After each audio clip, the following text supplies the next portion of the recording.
guys, and welcome back to this channel. In this video, I'll be showing you guys how you can either speed up or slow down a portion of your video.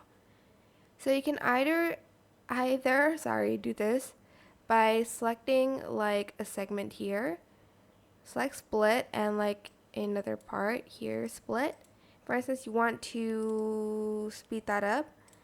You're just going to go to speed, and then you're going to speed it up like usual, and it will only speed up a segment of your video.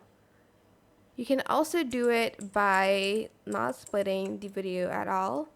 Selecting the video, select curve under speed. You can either use montage, hero, and stuff they already have, or select customized.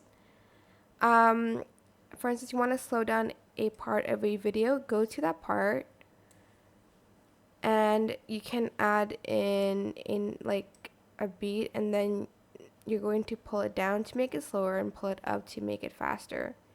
You can even add in the smooth slow-mo to make it a little bit smoother. But that's basically it, really. I hope this tutorial was helpful for you guys. Don't forget to like, comment, share, and also subscribe to this channel if you haven't done that already. If you have any questions, just leave it in the comment section down below, and I will try my best to answer them all for you guys. And if you found this video helpful, please click the thanks button above the description box down below. Thank you so much for watching. Bye!